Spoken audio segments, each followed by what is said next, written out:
এই মুহূর্তে দাঁড়িয়ে রাজ্য রাজনীতির সবথেকে যেটা বহু মূল্যবান প্রশ্ন, সেটা হচ্ছে মমতা বন্দ্যোপাধ্যায় কি আবার কংগ্রেসেই মিশে যাচ্ছেন, বা তৃণমূল কংগ্রেস কি আবার সেই কংগ্রেসেই চলে যাচ্ছে?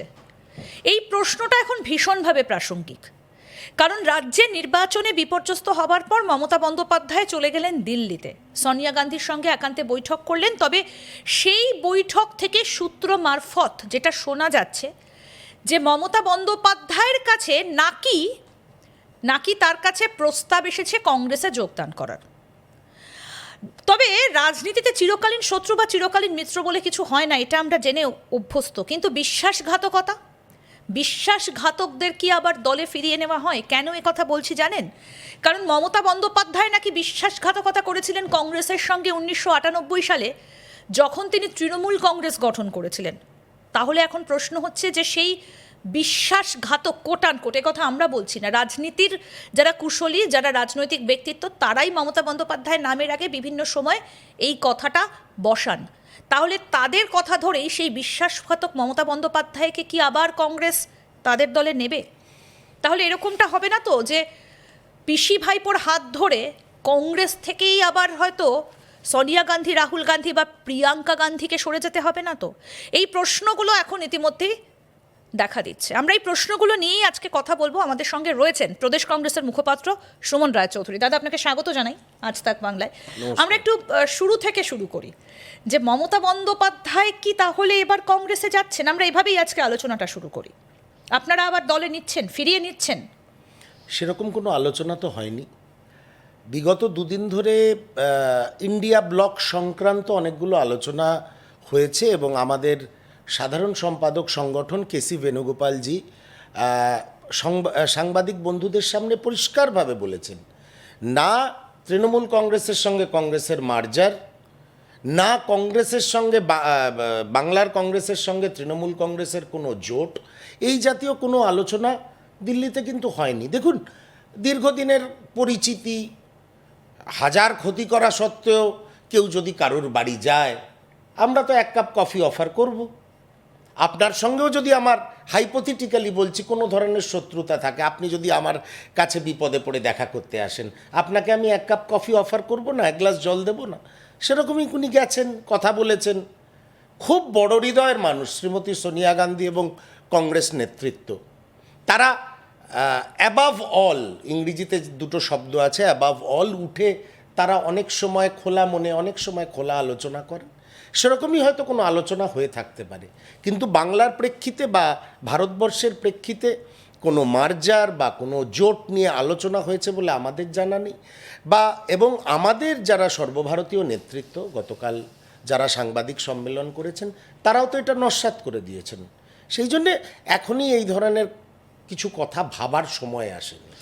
একটুখানি ইকুয়েশনটা বলবেন যে দিল্লির সঙ্গে মমতা বন্দ্যোপাধ্যায়ের ইকুয়েশনটা কি, আর আপনাদের মানে প্রদেশ কংগ্রেসের সঙ্গে মমতা বন্দ্যোপাধ্যায়ের ইকুয়েশনটা কি? কারণ যে ইন্ডিয়া জোটে মমতা বন্দ্যোপাধ্যায় সোনিয়া গান্ধীকে পাশাপাশি বসতে দেখা যায়, মানে কংগ্রেস এবং তৃণমূলকে পাশাপাশি, রাজ্যে আমরা কখনো দেখিনি যে সেই ইন্ডিয়া জোট একসাথে ভোটে গেছে, কি 24 কি 26। মমতা বন্দ্যোপাধ্যায় স্পষ্ট বলেছেন যে রাজ্যে ইন্ডিয়া জোটের কোনো অস্তিত্ব নেই। তাহলে ইকুয়েশনটা এখন তো রাজ্যে তৃণমূল কংগ্রেসেরই কোনো অস্তিত্ব নেই। এখন তো এই পশ্চিমবঙ্গে মমতা বন্দ্যোপাধ্যায়েরই কোনো অস্তিত্ব নেই। দেখুন, উনি কি বললেন না বললেন সেটা বড় কথা না। বড় কথা হচ্ছে 150 বছরের পুরনো ভারতীয় জাতীয় কংগ্রেসের নেতৃত্ব কি বললেন, সেটা হচ্ছে বড় কথা। নেতৃত্ব ওনাকে কতটা পলিটিক্যাল অক্সিজেন দিচ্ছেন একটা টেবিলে পাশে একটা চেয়ার দিয়ে বসিয়ে, সেটা হচ্ছে বড় কথা। কতটা আমরা সম্মান দিচ্ছি একজন প্রাক্তন মুখ্যমন্ত্রীকে, যে হাজার রাজনৈতিক অপরাধ কংগ্রেসের ওপরে, বাংলার কংগ্রেসের ওপরে করা সত্ত্বেও কত বড় মনের পরিচয়। এই যে এই ছবিটা সোনিয়া গান্ধীকে একেবারে বুকে জড়িয়ে ধরেছেন, আমরা যে ছবিটা দেখাচ্ছি, না, সে আপনি ছবি দেখাতেই পারেন। ছবির আমি কি বললাম, এটা শুধু ছবি না, এটা তো হয়েছে, মানে এটা হয়েছে। আমি একটা কথা বলি, রাজনৈতিক সৌজন্য একটা জিনিস, আর সেটাকে ইমপ্লিমেন্ট করা একটা জিনিস। আমি বারবার আপনাদের একটা কথা বলছি, একটু আগেও বললাম, এমন কোথাও কোনো ইকুয়েশন তৈরি হয়নি যে আমরা এখনই ভেবে নিতে পারি যে ভবিষ্যতে তৃণমূল এবং কংগ্রেসের মার্জার হবে বা তৃণমূলের সঙ্গে জোট করে বাংলার কংগ্রেস লড়াই করবে। আর আজকের পরিপ্রেক্ষিতে আপনি যে কথাগুলো বলছেন যে রাজ্যে আগামী দিনে হতে পারে, আগামী দিনে তো তৃণমূলই থাকবে না, মানে অলরেডি নেই। দেখুন, আমরা ভেবেছিলাম, দেখুন, Trinamool Congress is not a political party, it is a political gang. এই যে সব গ্যাং লিডাররা রয়েছে, ওদের শাহজাহান, জেসিবি, সোনা পাপ্পু, জাহাঙ্গীর খান, অনুব্রত মণ্ডল, কাদের থাকে এই ধরনের ম্যাসকট? ইন্ডিয়ান ন্যাশনাল কংগ্রেসের থাকে না, তৃণমূল নামক পলিটিক্যাল গ্যাংয়ের থাকে। কিন্তু সৌমেন মিত্র, সুলতান আহমেদ বা সুদীপ বন্দ্যোপাধ্যায়, ওনারা তারা রাজনৈতিক, তো আপনাদের দল থেকেই তৃণমূল কংগ্রেসে না, না, এসেছিলেন, তাদেরকে কি বলবেন তাহলে? না, তারা যেতে পারেন, তারা তো ম্যাসকট ছিলেন না কেউ তৃণমূল কংগ্রেসের। অভিষেক বন্দ্যোপাধ্যায় কাদের তুলে ধরেছেন? জাহাঙ্গীর, যে জেলে ঢুকতে ঢুকতে ভি দেখায়। কাদের তুলে ধরেছিলেন? শাহজাহান, যে জেলে ঢুকতে ঢুকতে ভি দেখায়। কাকে তুলে ধরেছিলেন? জাহাঙ্গীর খান, যার সঙ্গে স্টেট আর্ম পুলিশের বড় বড় রাইফেলধারীরা সারাদিন ঘোরে। তার মানে কি, তৃণমূলের সম্পদ কারা? শাহজাহান, জাহাঙ্গীর, অনুব্রত মণ্ডল, জেসিবি, সোনা পাপ্পু, এরা হচ্ছে সম্পদ। আপনি কাদের সঙ্গে কাদের তুলনা করছেন?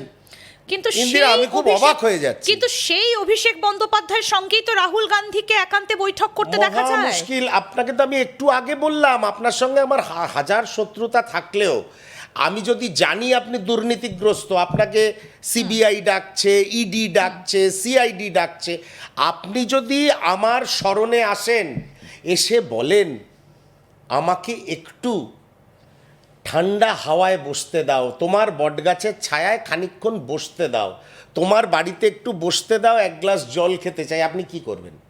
আপনি বলবেন? আপনি তো দিনের শেষে মানুষ।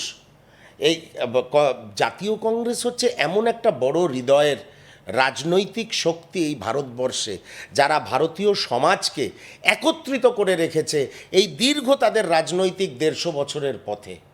আমরা জাত পাত ধর্ম কোনো কিছু মানি না, আমরা শুধু মানি, রাহুল গান্ধী শুধু মানেন ভারতবর্ষের সংবিধানকে। ওটাই আমাদের বাইবেল, ওটাই আমাদের গীতা, ওটাই আমাদের কোরআন, ওটাই আমাদের ত্রিপিটক।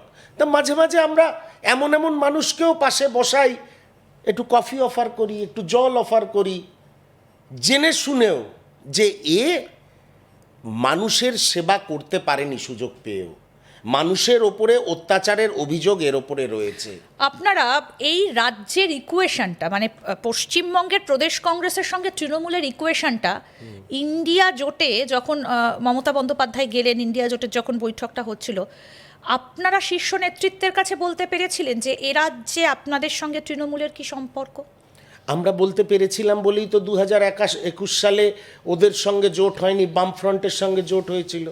আমরা বলতে পেরেছিলাম এবং শিলমোহর দিয়েছিলেন সর্বভারতীয় নেতৃত্ব বলেই এই বিগত বিধানসভা নির্বাচনে 2026-এ জাতীয় কংগ্রেস একা লড়ল।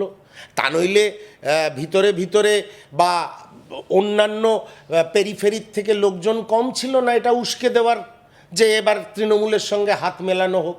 কংগ্রেস কর্মীরা রাজি হননি।